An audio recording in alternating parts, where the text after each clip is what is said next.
Bueno, tenemos en línea ya en contacto directo a nuestro invitado de la tarde de hoy. Se trata del profesor y abogado, magíster en ciencias penales y criminológicas, Pablo Aure, también secretario de la Universidad de Carabobo. Con él vamos a estar conversando durante la tarde de hoy diversos temas. Buenas tardes, profesor Pablo, ¿cómo está? Hola, buenas tardes. Bien, gracias a Dios, todo bien. Bueno, me encanta eso. Profesor, bueno, tenemos que empezar por el tema que es evidente, el tema de la situación en Ucrania, la situación de la invasión rusa, pero sobre todo lo que más me interesa conversar con usted es cómo ve el impacto de esta situación, cómo nos puede afectar a los venezolanos y especialmente cómo esto puede afectar al régimen. Bueno, en realidad, en este momento lo que podemos hablar es hacer varias especulaciones, ¿no? Sobre todo, se me ocurre que el principal impacto que pueda tener o que va a tener, sin lugar a dudas, ya eso no es especulación, eso debe de ser así, es el impacto financiero, económico. Recordemos que debido a las sanciones que tiene el régimen de Nicolás Maduro, casi todas las transacciones que hace el gobierno de Maduro con otros países lo hace a través de la banca rusa. Y por supuesto, ahora el bloqueo que le hacen también a Rusia se va a afectar, se le van a trancar todas las negociaciones, todos los pagos, todo el financiamiento a Nicolás Maduro, y Venezuela, no tengo la menor duda, va a entrar en una moratoria aún mayor. Su insolvencia va a ser aún mayor porque no va a poder cumplir con los compromisos que todos se hacían, o la mayoría se hacía a través de Rusia, con el gobierno de Putin. Ese es el principal impacto. Ahora, ¿cómo nos va a afectar desde otro punto de vista? Yo pienso que aquí va a haber un reacomodo de las fuerzas. Cuando digo un reacomodo de las fuerzas, hablemos quiénes son los capitostes, pues, de los distintos poderes que existen en el mundo.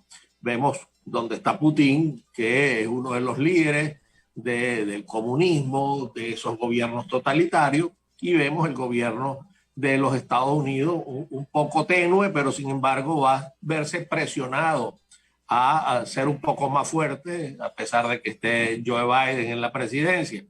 Va a haber un reacomodo, me imagino, que los que están alineados a los pueblos libres o a las libertades van a sentir como más apoyo por Estados Unidos, y Estados Unidos se verá obligado a cuidar lo que ellos llaman el patio trasero, que pudiéramos hablar que es Cuba, Nicaragua, Venezuela, y ahí vamos a involucrar también a Colombia, que está siendo un poco amenazada por estos regímenes de ese talante no democrático, en las encuestas un poco favoreciendo a Gustavo Petro. Yo creo que ahora las cosas se le van a ver más complicadas a posibles llegadas al gobierno de Gustavo Petro debido a este reacomodo que necesariamente se va a dar en el mundo entero, porque ya no se trata de Ucrania, se trata de la expansión o el hambre de expansión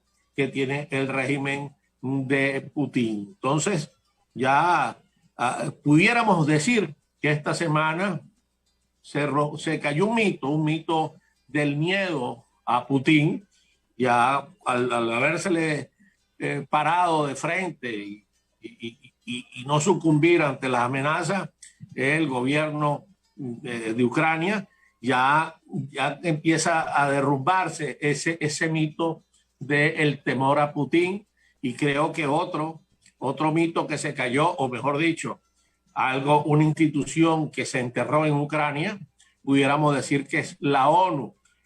¿Y cómo es posible que el Consejo de Seguridad de la ONU, uno de los 5 integrantes permanentes o de los 5 miembros permanentes, sea Rusia, y con el poder de veto?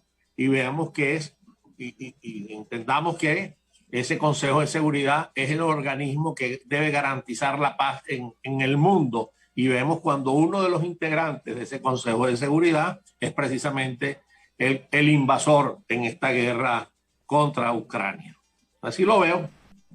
Y esa asesoría militar que Rusia le está brindando a Venezuela también puede mermar. Sí, no, no, todas las ayudas que puedan provenir de Rusia, desde luego que se van a atenuar por la circunstancia económica. Recordemos que Rusia no está muy cómodo económicamente, Rusia no está en su mejor condición económica para haber iniciado esa guerra contra Ucrania, y eso, por supuesto, los principales afectados son los satélites de Rusia, quienes están como medrando, ¿no?, del poder ruso. Por eso es que vemos a un Nicolás Maduro hoy muy arrogante y hace algunos días apoyando, diciendo que el pueblo de Venezuela apoya en todo lo que haga Rusia, y por supuesto no podía hacerlo distinto porque hay como un grado de dependencia, un nivel de dependencia de Nicolás Maduro, su estabilidad y su financiamiento a través del gobierno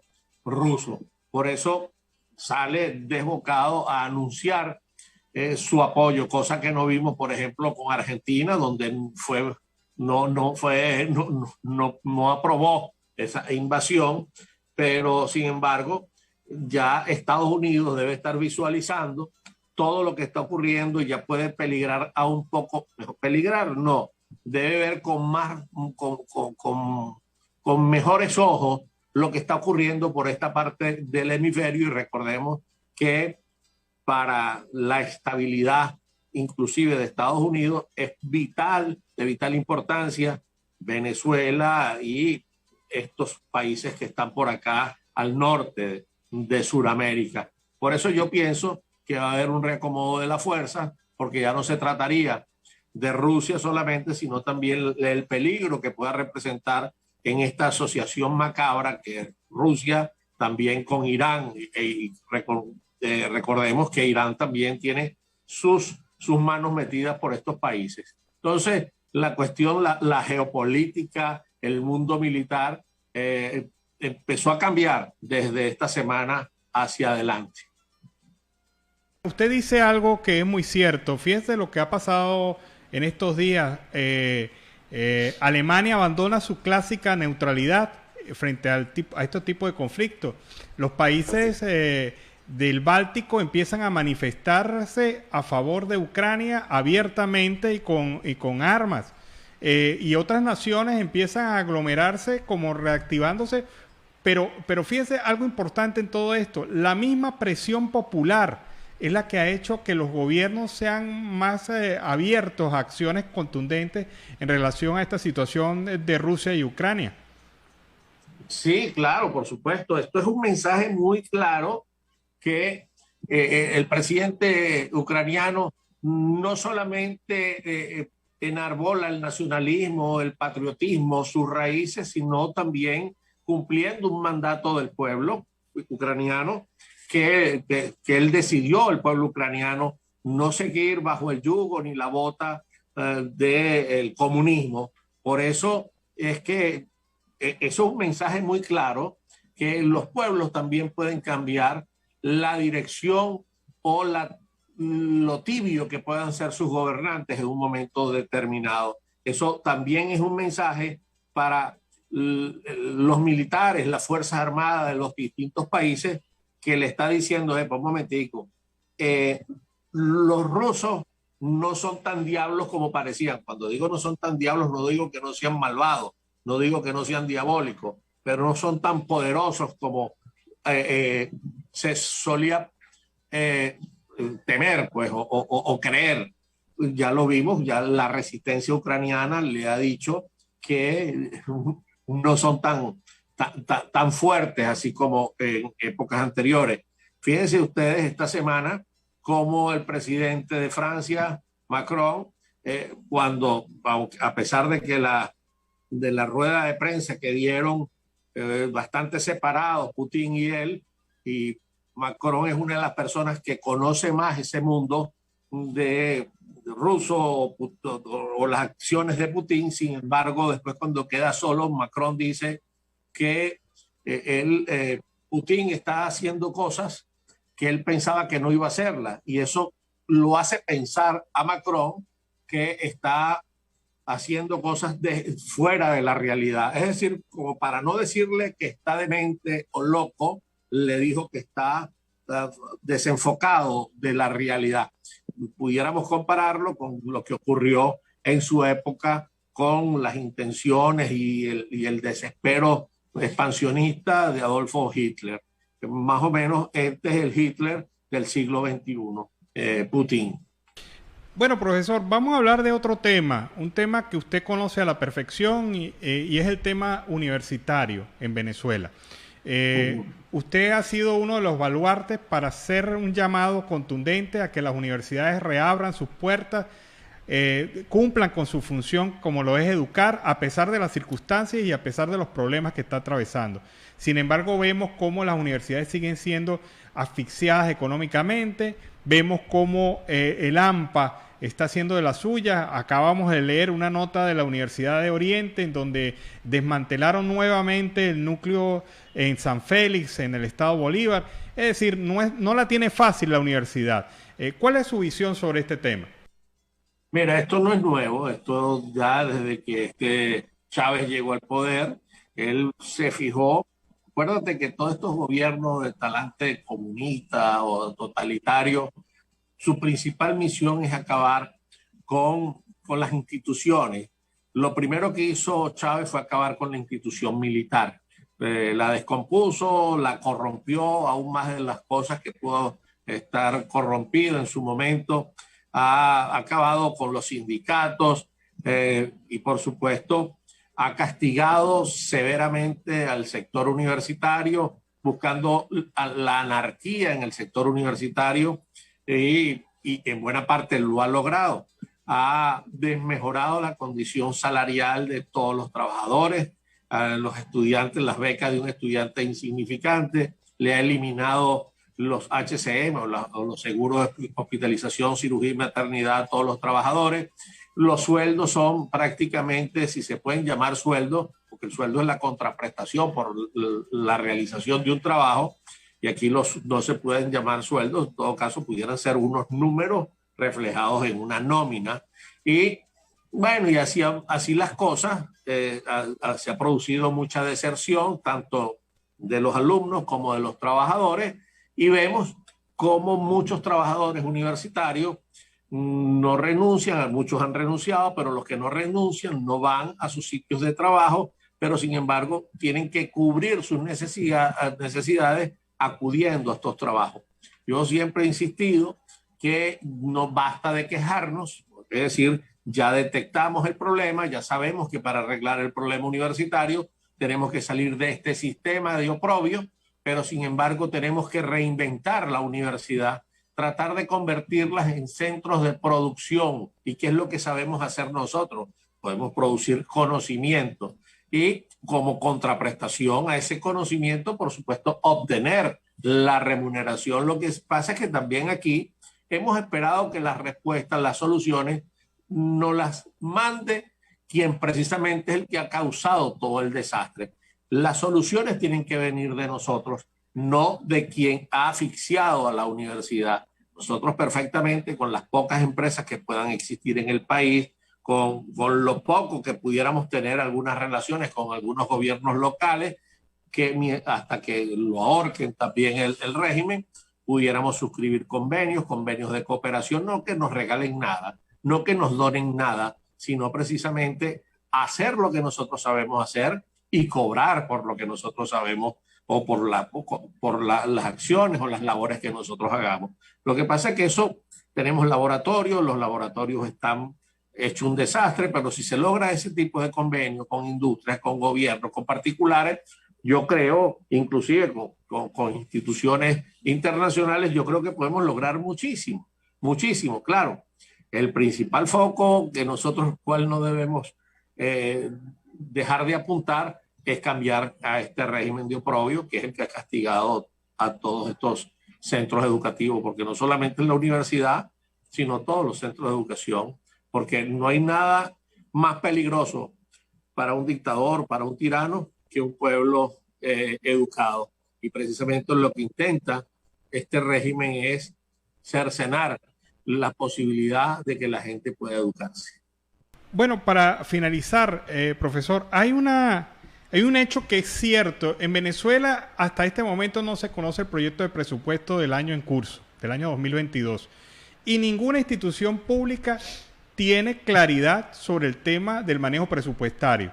Incluso en algunas gobernaciones del gobierno, afectos al gobierno, están haciendo pagos y giros a cuenta de dólares, a cuenta de moneda extranjera, sin que se sepa el origen de esos recursos.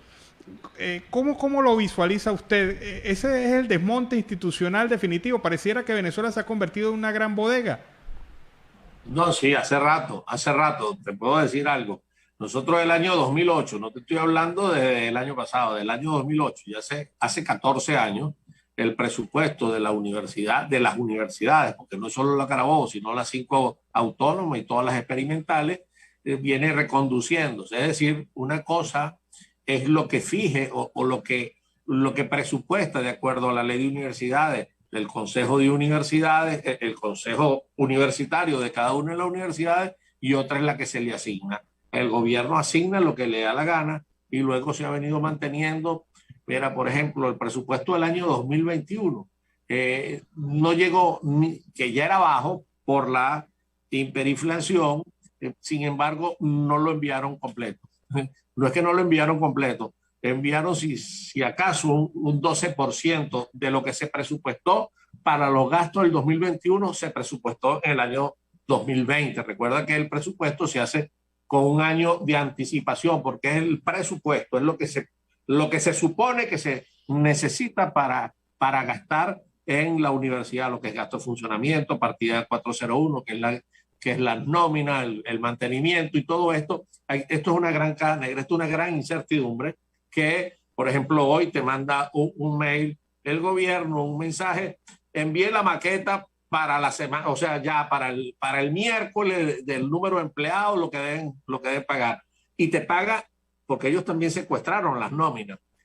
Se te paga es a través del sistema Patria, tú le envías cuál es el número de trabajadores, cuánto es lo que gana cada uno de los trabajadores, de acuerdo a sus responsabilidades, y el gobierno ya te asigna, ¿ok? Ya con la plataforma Patria, el monto que le deben dar a cada uno. Es decir, nosotros en este momento en la universidad venezolana, no la Carabobo nada más, nos hemos convertido ni siquiera en unos pagadores de nómina, sino en unos enviadores o de maquetas, porque estamos totalmente como cercados. Por eso te vuelvo y repito, tenemos que reinventarnos, sabemos qué es lo que tenemos, sabemos cuál es el problema, sabemos que no nos lo va a resolver quien nos lo causó y nosotros tenemos que sacar, mira, no hay una institución, te lo digo, como no sé si la palabra es poderosa en cuanto a la expansión, en cuanto al dolor que pueda causar, no hay una institución que tenga más pegada en la comunidad, en la sociedad que una universidad. La Universidad de Carabobo tiene un área de influencia, Carabobo, Aragua, Cojedes, Yaracuy, una parte del estado Falcón. Imagínate cuántas personas no están vinculadas con la universidad. El que no es estudiante es vecino de un estudiante, el que no o es hijo de un trabajador o trabaja. En fin, o sea, tiene muchos dolientes y sin embargo nosotros no hemos sabido aprovechar esa pertinencia o ese arraigo que tienen las universidades en el país. Porque el régimen lo supo hacer y desde las universidades no es que se confiaron, jugaron como yo no creo que eso llegue a pasar, jugaron no sé si al respeto, sino a la consideración, sino desestimaron el grado de maldad que puede tener el régimen. Y bueno, los rectores, las autoridades preferían callarse antes que convocar la verdadera lucha, que es la lucha de las ideas, del llamado a las comunidades, a sus trabajadores. Y ya en este momento ese llamado es un poco tarde, porque no por los que se han ido, sino porque, mira, ¿sabes quién ha luchado bastante? ¿Quiénes han combatido bastante? El venezolano. Pero sin embargo, después los dejan en la estocada, los dejan, bueno, viendo para el techo. Se ha perdido un poco la confianza en los líderes. Yo pienso que quizás un poco tarde, pero será tarde para iniciarlo de una vez, pero yo pienso que sí puede ser. Estamos a tiempo de volver a conquistar a las personas para enviarle un mensaje con sinceridad y con franqueza y hablarle con la verdad, decirle a las cosas como son, no con medias tintas, sino graficarlo tal cual como es. ¿Qué quiere el régimen con las universidades? ¿Qué hizo con el sector militar? ¿Qué pretende con la institución familiar? Porque es otra cosa. Contra la familia también se empeñan a combatir o a destruir este tipo de regímenes.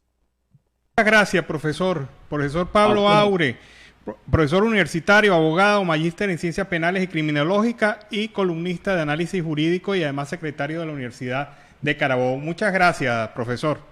Gracias a ti. Esté bien.